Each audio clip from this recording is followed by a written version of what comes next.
Hey, GBP roast, GBP roast. Sorry, you in danger. Right now, I got a flame here. This is GBP roast, GBP roast. On your Google business profile, it's about to go down. We roasting and reacting. We ain't come to play. 20 years in SEO, JP, Lambo, and Dre, bringing facts and guests. Oh yeah, we bring the dopeness. Welcome to the show. Hope your profile don't get roasted. Hey, what's up, everyone? Happy Hump Day. Welcome to another episode of the GBP Roast Show. Who's this guy? Where's Professor Pierce at? What's going on He grew a today? beard. JP grew a beard. Oh, yeah, we got it's cowboy time. Oh, Woo! I would have grabbed my hat. You didn't tell me. Oh man, welcome everyone. Today we have a special guest. JP is out today. Alex, welcome to the show. How's it going? What's up? Thanks For for those having of course.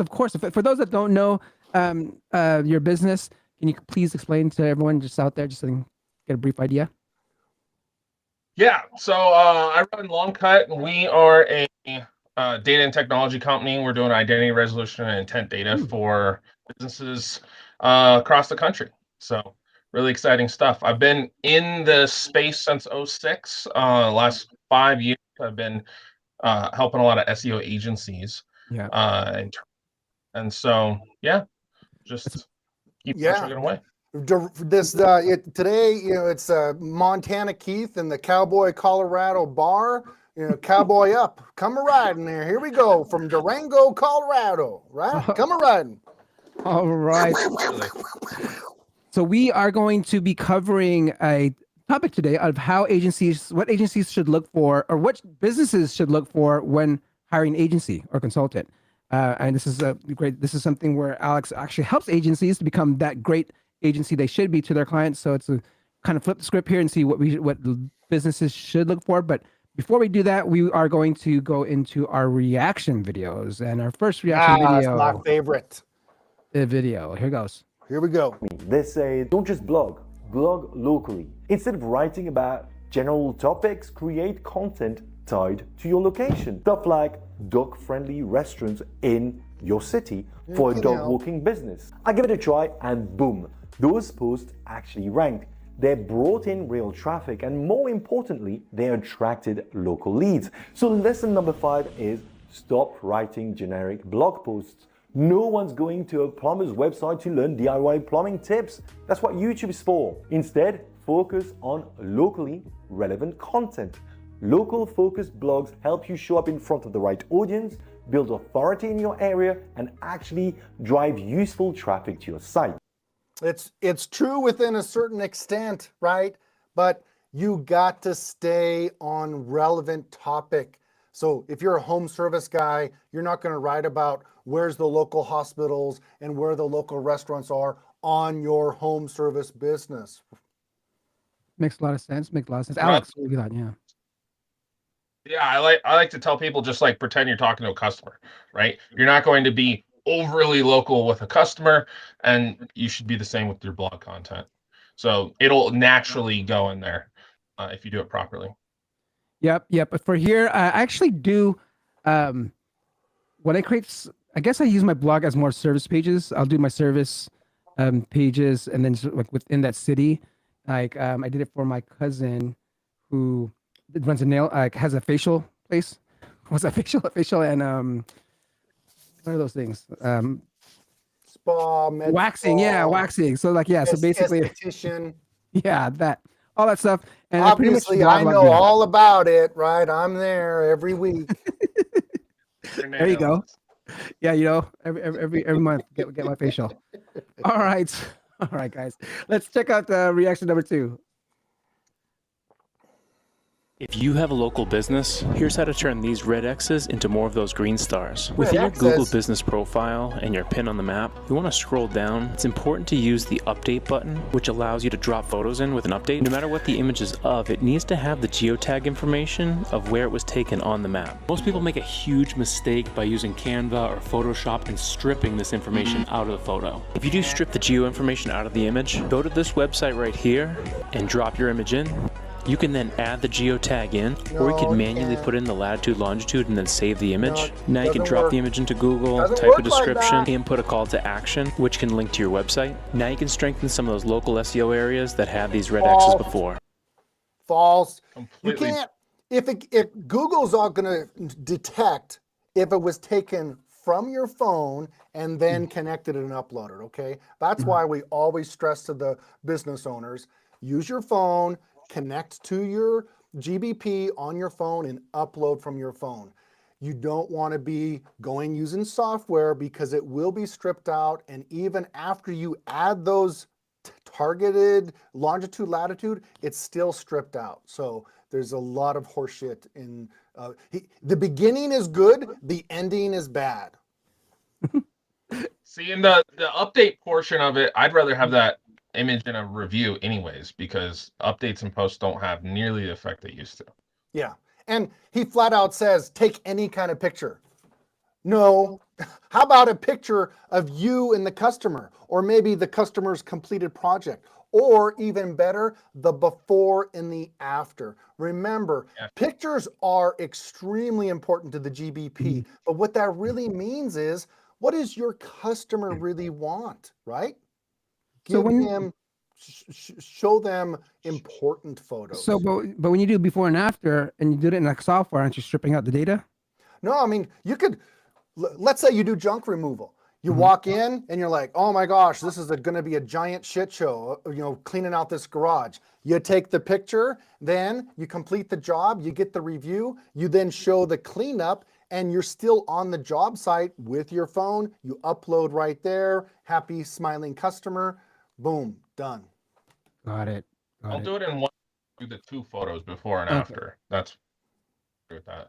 And just upload like that. Here's the before, upload another one, here's an after. Yeah. And like in the comments. I've even seen some clever people, is working with the client and say, oh, do you have some before pictures before I tear up the landscaping or before I re-roof? Oh, well, no. And what do? Snag that phone, take those pictures, Yeah. then it's on their phone and it's ready to go. Because when is it going to be the most important to the success of your business is when you're done with the project, right? They paid you, they're happy, but they're like, well, what did he do? Oh, this, people want to If you see don't get before and after. pictures, doesn't show a lot. Yeah, great. Got it. Okay, let's go on to reaction number 3. And this actually relates to a question that was just asked in the live chat. Just like on your websites. On your website, every 90 days, maybe every 6 months, you want to update and re-optimize your content, right? Google rewards freshness. Same with the images on the website. Nothing has changed in your Google business profile. So what I'm getting at here is every 90 days, replenish your photos, replenish your videos, upload and update everything, inside and outside, interior, exterior, photos of you, photos of your employees, everything, update, you'll get better boosts. Boom. How is it possible that Chris Palmer, who gives this advice, doesn't even have a fucking GBP active live right now on the internet?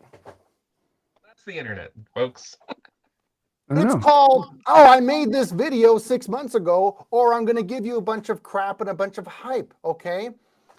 You can have evergreen, amazing photos that do the job and just set it and forget it. If the prices change, culture changes, the trends change, oh, well, we're not going to do gray kitchens anymore. We're now doing something else.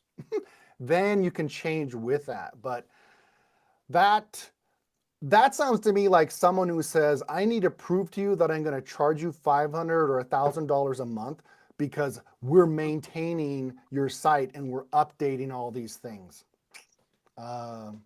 No. Yeah, more You don't. doing stuff does not mean better results. Yeah. But I mean, it's best practice to at least keep it updated, right? If it's to keep your Sure. you would want to upload photos often, right? I mean, I would think that's something that someone should do because get reviews, getting that's updating it, right? Right, but I mean, he's conveying go change them out, go replace them. And you don't really need to do that. You would much rather see a job you did 10 years ago and another job you did 5 years ago and just show that progression. Because the other thing that happens is Google loves history. You can have that one great photo and it is stuck on your GBP. People love it. They click it. They like it. They share it. You want that. You want that engagement. You don't want to be like, well, you know, something's fresh every time.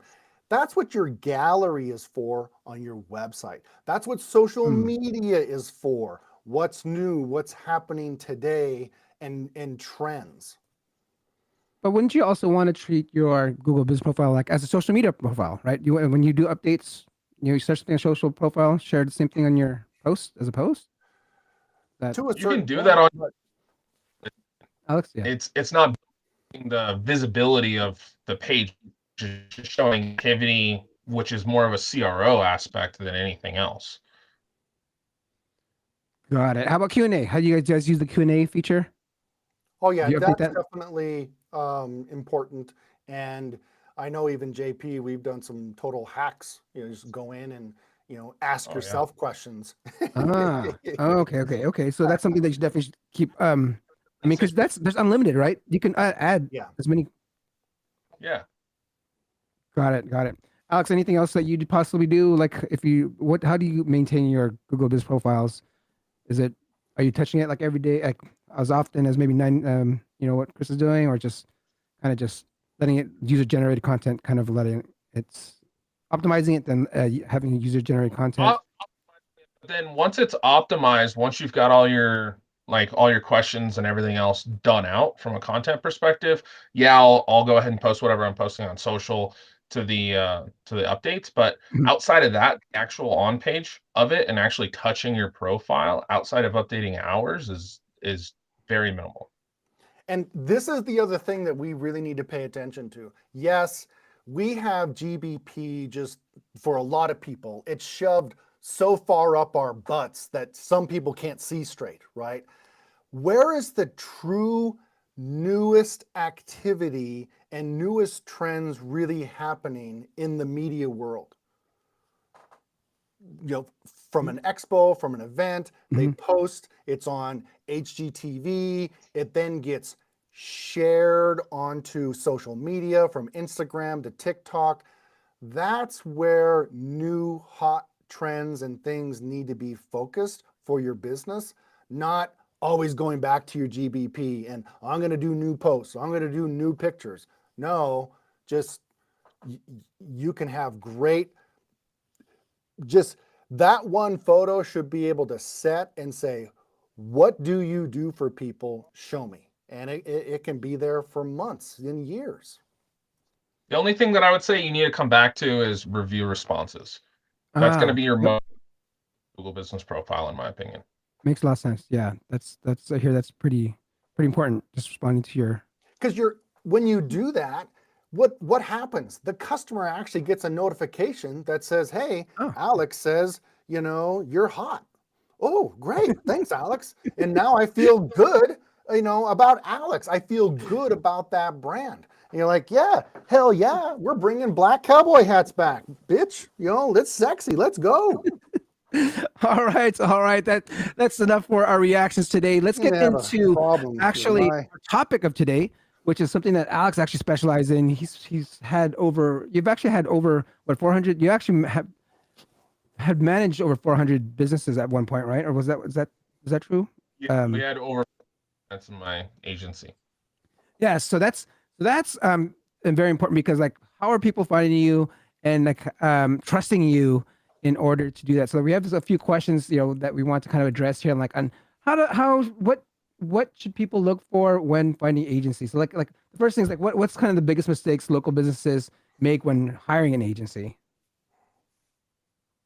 So my biggest thing with businesses hiring agencies is typically they get sold on, oh, there's all this work that needs to be done and whatever else, and we're going to take care of it for you. And there's zero clarity, right? It's not like, hey, we're going to do these things, or we're going to break it up into these phases, or like, hey, here's the actual deliverables. A lot of them are, well, we're going to get you better rankings. And it was like, okay, here's my money. That's usually right. So you need and it's to, not if they make a promise, Mhm. get it in writing, get a clarification that the agency will do this. That's so perfect. What other things should people be looking for, asking when signing the contract? Like, so just for example, to make sure that they're not getting effed over. one of the things that a lot of businesses don't ask is what happens if this doesn't go well? What happens if we decide to part ways? What happens if you don't meet these expectations and you don't fulfill on what you're saying, right? So from an exit clause perspective, that's Super usually one of the important. Yeah. Yeah. I mean, that's a tough question, but if you're a smart business owner, you know things are just not forever. You're not even going to be in your business forever. And many times, even when you start your business, you already need to be thinking about the exit plan, right? And I've been blessed that I've had clients for a very, very long time, but sometimes, shit happens, right? People get divorced, they're a bad business owner, they go out of business, whatever. That's an excellent question, Alex. And what I found is clients actually know. longer know what the exit plan is, right? Because they're like, okay, we've already established that. That's already, it's not some ominous, I wonder, I hope, whatever. So again, clarity with all things is going to be your best bet. Got it. And like I say, And communication, also, right? Always communicating with them. Is that something that you guys would do all the time to make sure you're not sharing all the wins or anything like that? You want them to be in the loop. So I would rather overwhelm a client with so much communication that they tell me to stop, because then I know trust, right? Mhm. Got it. Yeah. So I'm curious, like, I'm sure, like, how like, if businesses were like wondering, like, how do the businesses know that these agencies know what they're actually doing? Like, I don't know, like how can you? That is the million bazillion dollar question, right? And we know that what you even type on a website can be completely bullshit. We also know that people can just go write fake reviews. So how do you really strategically vet an SEO agency? Yeah. I have an Like, idea. What would you do, Alex? I would at least search their brand name, at least, to see if they show up, or even if they're a local agency within my city, see if they show up for the city. I mean, I'm hoping maybe that as a business owner, that probably might have been the first thing that I probably would have done. Search who's ranking high. I look for SEO agency, I look for SEO expert, and if I see that you're in the maps or you're ranking, I would hope or trust that Google's given me good results, right? Mm-hmm. But we also know some of these black Bart bastards, they put on their dirty damn black hat and that's still fake, right? Mm-hmm. I would say results don't necessarily equal. I Right. would go with former customers, right? Yeah, that is the answer. You need to talk to their customers and just flat out say, I need some referrals. Oh, that's I a good one. need Yeah. phone numbers. I need email, cell phones. Because if the guy is good and he has that information, you want to talk to what I would do is ask for their oldest client and also their newest client.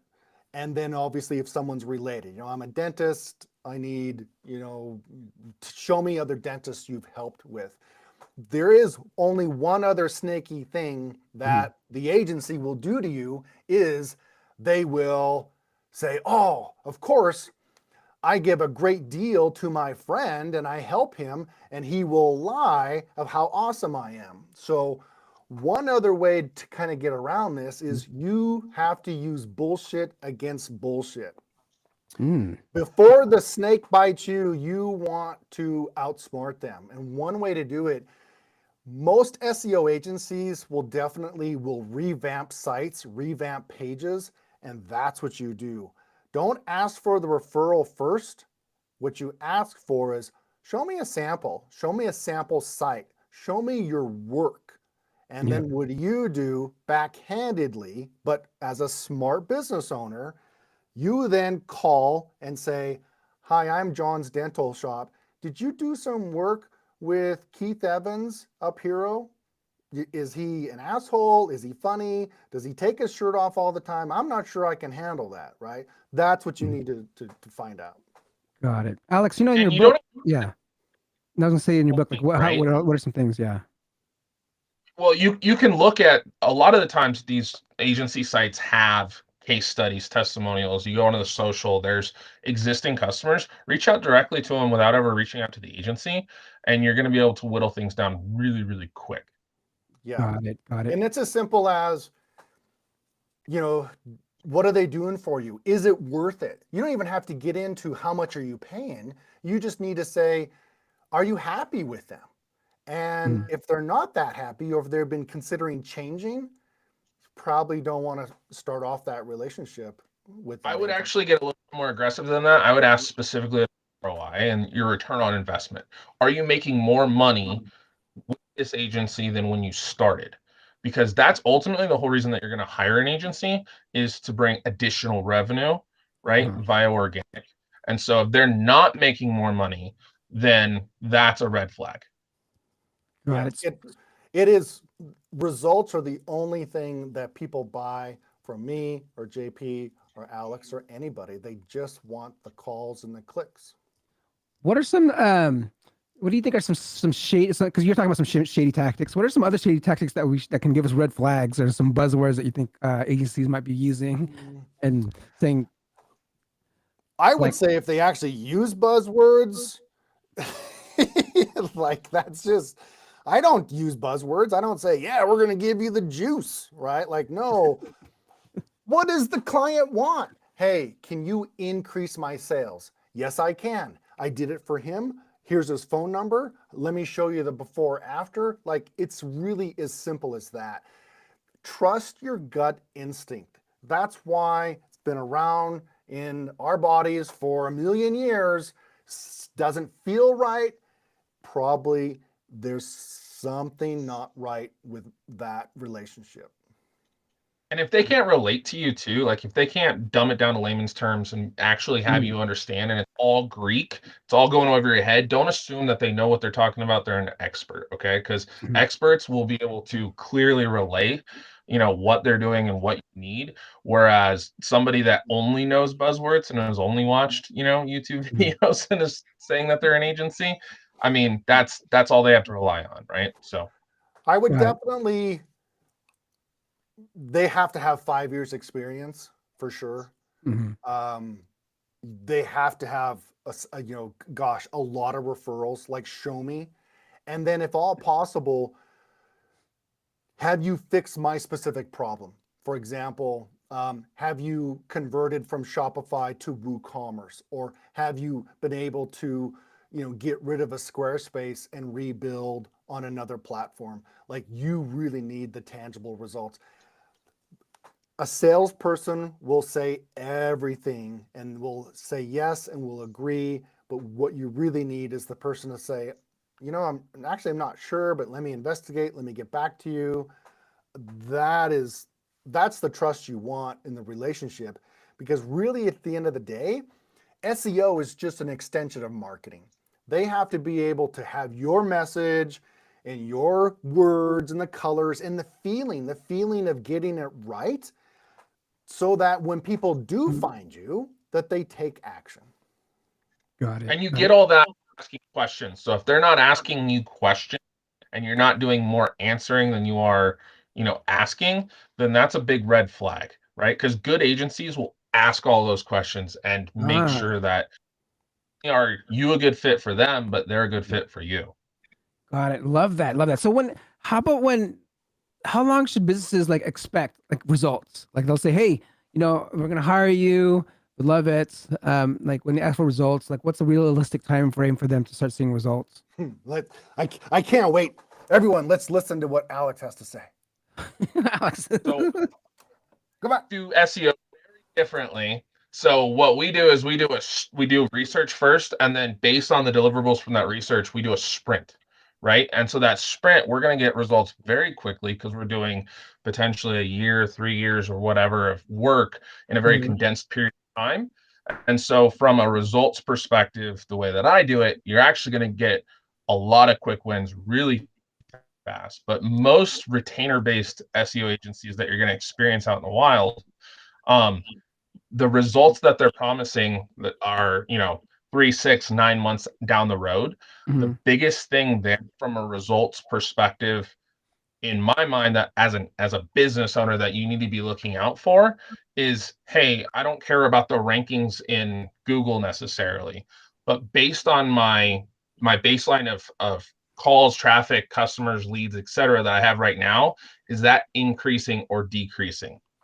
That's the biggest thing that you need to be evaluating in my mind. Yeah, and that's super smart. And based on the sprint too, what that means is that you can aggressively invest, but then maybe 6 months or even a year from now, you just have maybe a small retainer or maybe no investment.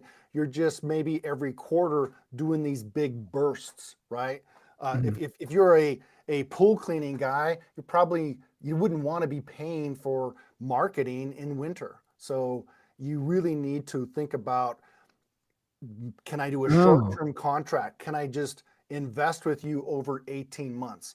An honest SEO will really focus on what's best for you rather than what's best for their pocketbook. Got it. Every time.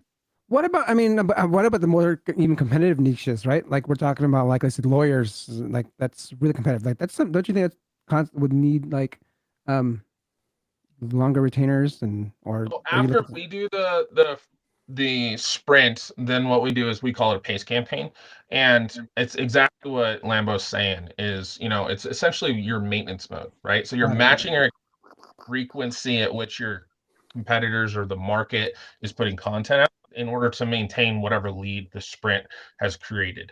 So it's not dependent necessarily on the agency or what you're best to do or your best practices are. It's 100% based on the market. So lawyers, as an example, more competitive, they're doing more stuff, therefore you're probably going to have to do more consistently. Whereas most pool cleaners aren't doing stuff consistently, so you'd probably be fine. And so you just have to evaluate it based on what the marketplace is doing and then go from there. Love it. All right. So when you talk about over communicating, and what are some of the things that like me as, like I say, a business owner would like should see in a monthly report, or what kind of information should my agency be giving me?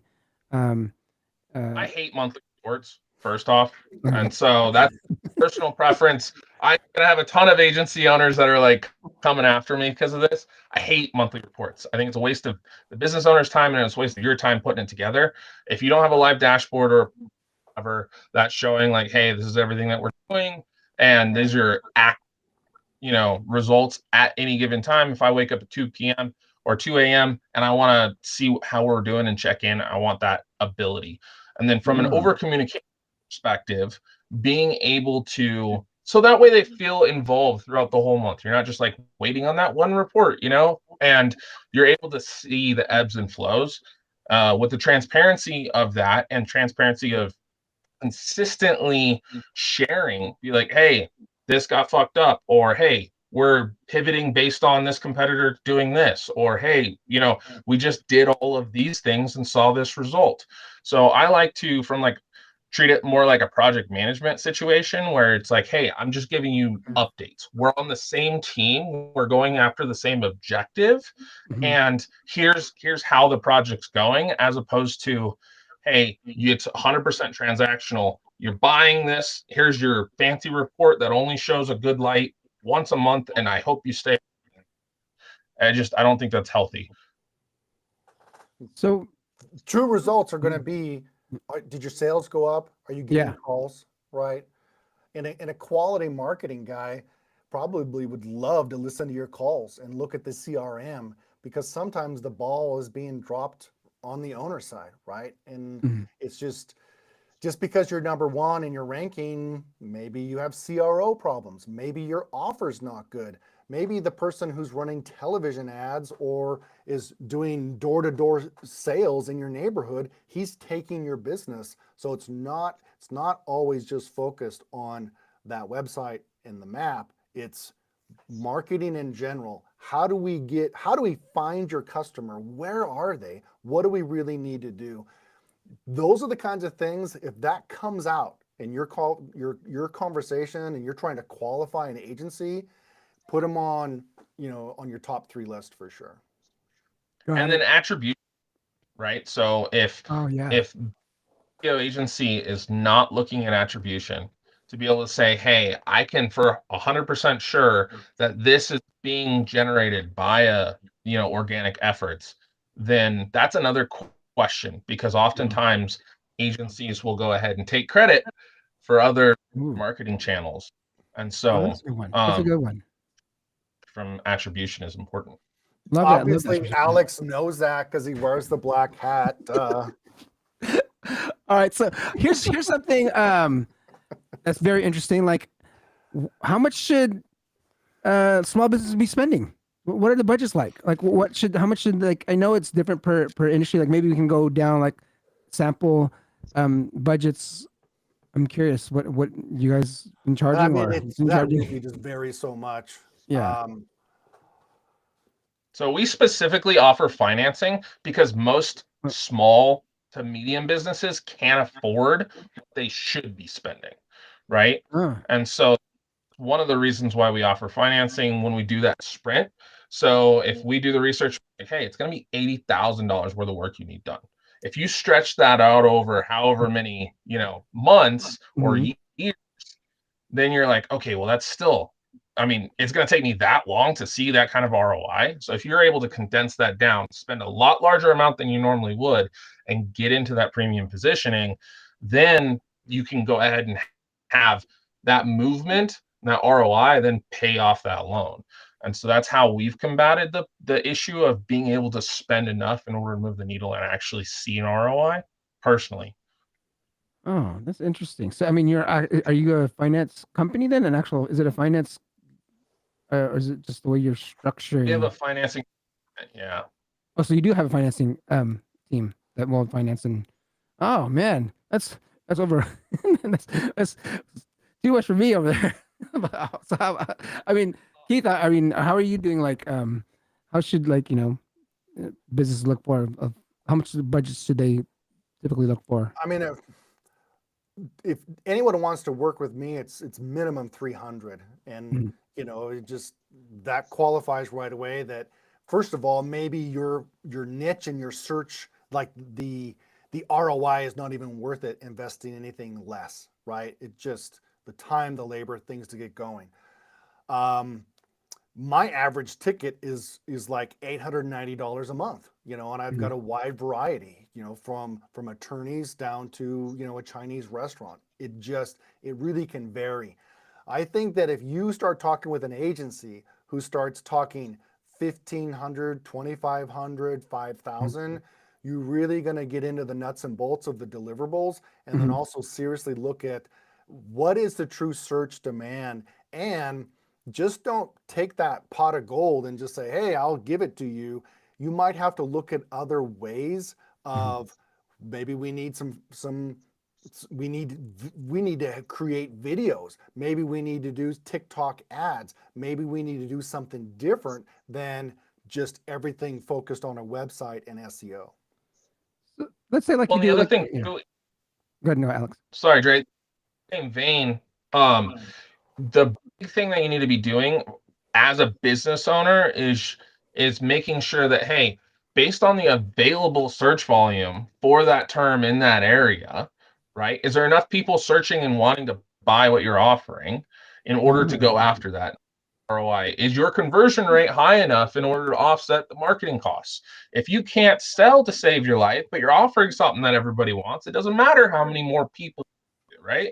So you have to figure out that there's demand, right? And that you can convert at a good percentage based on what's currently available in that market. And a good agency will look at those numbers and be like, hey, I know you offer 3 services, right? This one service is going to generate a majority of your profit. Instead of us doing all three, let's focus on the one, take your entire budget and make you the most amount of money. Yeah, right? super And smart. It's super smart. And there are people now like on the plumbing niche and even competitive HVAC and some others, they will deliberately pay more to get the lead in, knowing that I have your name, I have your email, I have your phone number, because I'm now going to put you on my list, and I, co-op with an electrician and also with a landscape guy, and I have other things I can sell you. So it's, the basic plumber will just shit his pants when he's like, I can't pay $500 to get a lead in when the average job is maybe $275. But the bigger corporate company will, because they'll put it into Go High Level, they'll mine it, they'll retarget, they'll get you on the mailing list, and then they got you, they got your sister, they got your friends, they got you mentioning them in social media, and that's how you have to beat and compete in that big market. But if you just say, you know what, no one's going after this niche and you're really strong with it and your reviews prove it, that's a great ROI. Let's focus there. Again, as Alex mentioned, work with someone who really wants to generate you money and sales, right? To expand that market, not just, hey, I'll make you number one. Well, but did I get more calls? All right. If you don't make money, there's no point in doing it. Yeah. Yep. All right, guys. This we want to make sure to save some time for our roast today, and our roast is going to be on a dentist, right? I think we have a dentist coming up here, so it's going to be. Let's go ahead and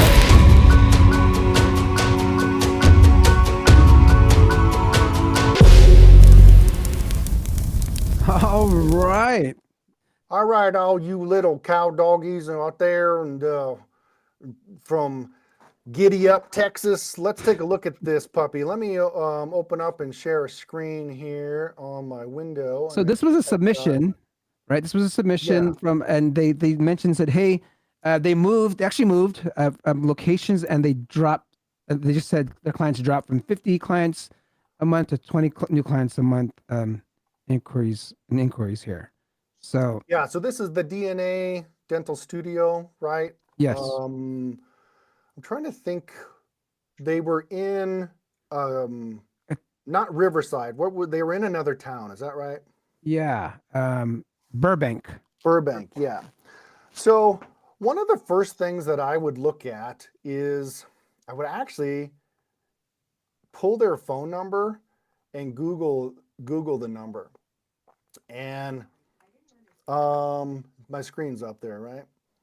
Let me press this in here a second. Alex, I joke that I used to work at Radio Shack, but I still can't always share my screen. The phone number is one of the driving citation factors, okay? So you really want to go look at the phone number first. And one thing I had noted is most of these all say Glendale, which is fine. However,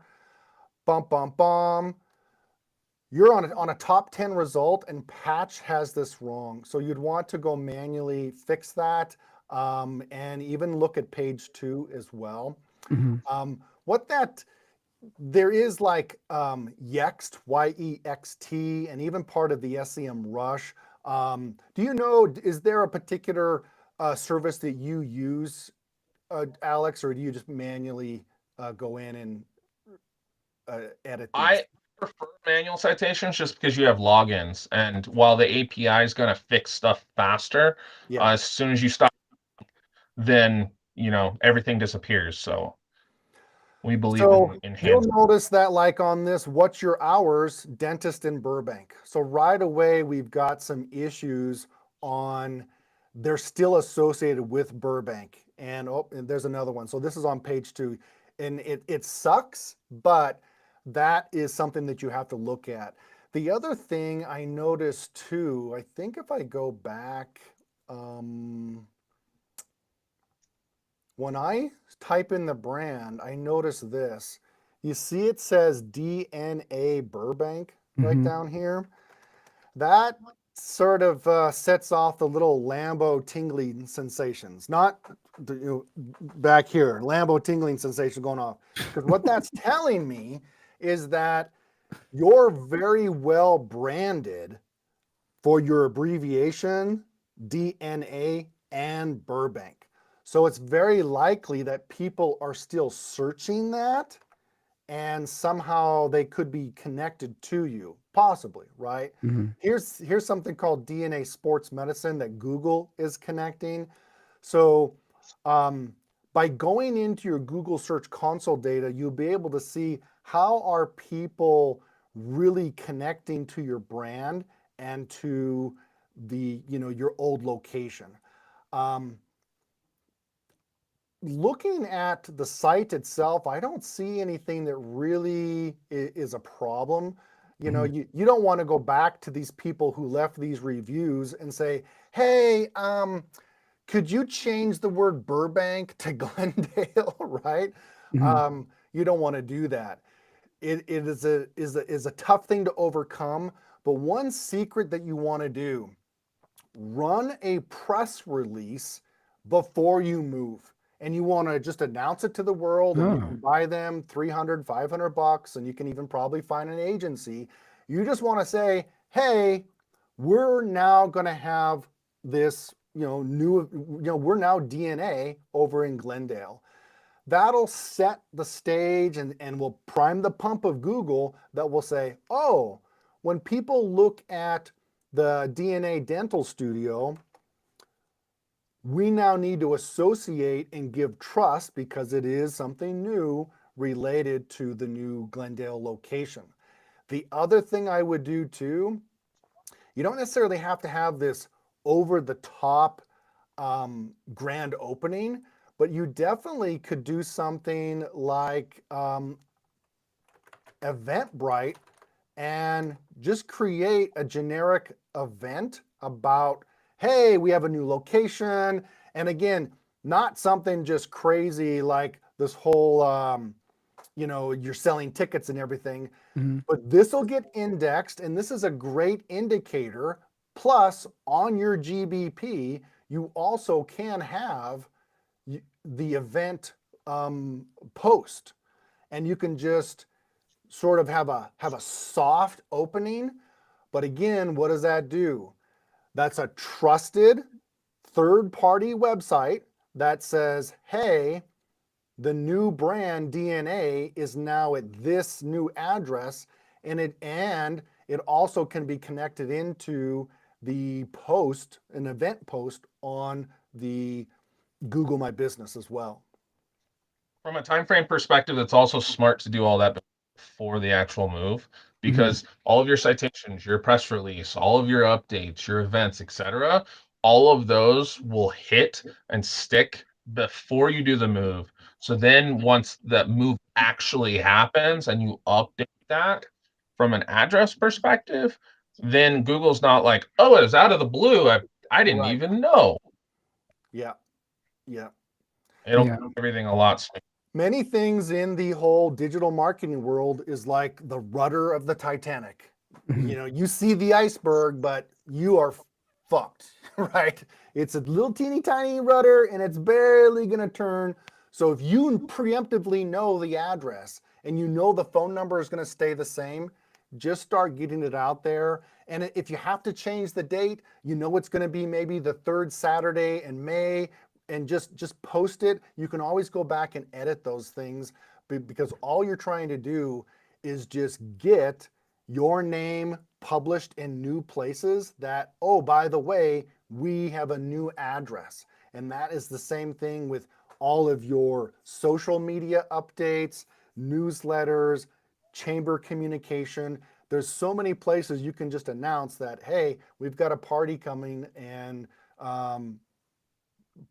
please take note of our new location.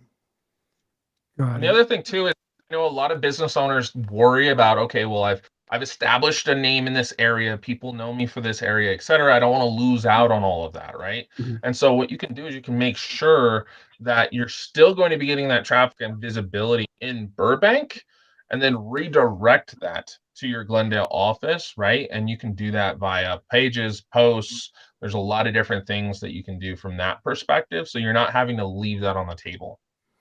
We didn't Got it. have, yeah, that's an excellent point, Alex. We didn't have any insight on like the timeline on when this may have happened, did we? No, I don't think so. But I mean, the one thing is like maybe this this could be also a CRO thing because they said that their leads dropped, and when they did move, maybe is there something you could look at their site here, or maybe that? Well, the only thing is that what does Lambo say? People are stupid, right? If they are in a new location, what would I, as a marketing person, say? Hey, where's your little starburst? Where's your little graphic that says, hey, new, right? Like, we're in a new address, dumbass. Yeah, you, I know I'm talking to you. Pay attention, because people won't. What happens if someone actually accidentally goes to the wrong place? There was a hair salon. They had been moved for 2 years.